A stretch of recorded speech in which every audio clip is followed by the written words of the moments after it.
ವಿಘ್ನೇಶ್ವರನಿಗೆ ಪೀಠದ ಹಾಕಿ ಬುದ್ಧಿ ಪ್ರದಾನದಲ್ಲಿ ಮೊದಲ ಪೂಜೆಯನ್ನು ಸಲ್ಲಿಸುವ ರೂಢಿಯನ್ನು ಅದೇ ರೀತಿಯಾಗಿ ನಾವು ಸಹ ಇಂದು ರಮೇಶಣ್ಣನವರ ಗೋಪುರದಲ್ಲಿ ಶಿವಲಿಂಗ ಮಗನಾಗಿರುವಂತಹ ವಿಘ್ನೇಶ್ವರಿಗೆ ಬಿದ್ದದ ಹಾಕಿ ಬುದ್ಧಿ ಪ್ರದಾನ ನಾಮದಲ್ಲಿ ಮೊದಲ ಪೂಜೆಯನ್ನು ಸಲ್ಲಿಸೋಣ. ಪರಮಾತ್ಮ ವಿಘ್ನೇಶ್ವರ ಗೋವಿಂದ.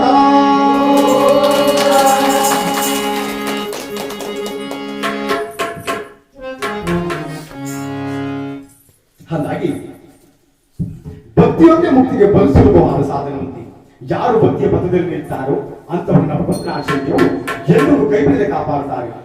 ಯಾರು ಜಗತ್ತಿನಲ್ಲಿ ನನ್ನದೇ ನಾನೇ ಎಂದು ಯಾರು ಮೆರೀತಾರೋ ಅಂತವರ ರಾಶಿಯಲ್ಲಿ ಕ್ಷಣ ಮಾತ್ರದಲ್ಲಿ ಹಾದು ಸೇರಿ ಕಾಲದ ಬಿಡುದಲ್ಲಿ ಹೋಗಕ್ಕೆ ಸಾಕ್ಷಿಭೂತನಾಗಿ ನಿಂತಿರುವಂತಹ ಈ ರಾಜ ಶತ್ರುಘ್ನ ಚಂದ್ರಾಸೆಯ ಮಾಂಗಲ್ಯ ಸತ್ಯ ಪರೀಕ್ಷೆ ಈ ಕಥಾಭಾಗವನ್ನ ಇಲ್ಲಿ ಕೂತಿರುವಂತಹ ನನ್ನ ಅಣ್ಣ ತಮ್ಮಂದಿರು, ಅಕ್ಕ ತಂಗಿಯರು, ತಂದೆ ತಾಯಿಯರಲ್ಲಿ ಒಂದೆನಿಸುವುದೇನೆಂದರೆ ಇದೇ ರೀತಿ ಕುಳಿತುಕೊಂಡು ಪರಮಾತ್ಮನ ಈ ಕಥಾಪಯಣ ಮುಗಿಯುವವರೆಗೂ ಇದೇ ರೀತಿಯಾಗಿ ಕುಳಿತುಕೊಂಡು ಆ ಭಗವಂತನ ಕೃಪೆಗೆ ಪಾತ್ರರಾಗಬೇಕು.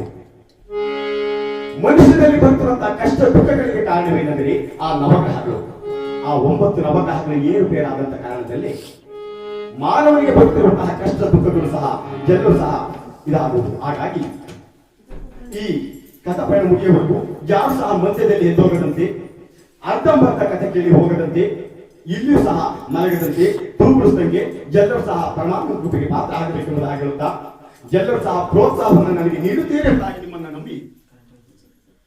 ನಂಬಿ ಈ ಕಥಾಭಾಗವನ್ನು ಮುಂದುವರಿಸುತ್ತಿದ್ದೇನೆ. ಪರಮಾತ್ಮ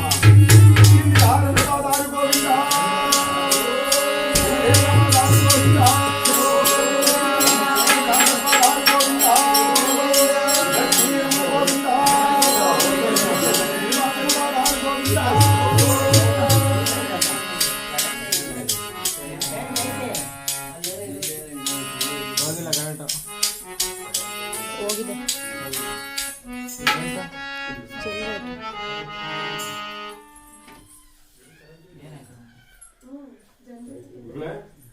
ಇದೆ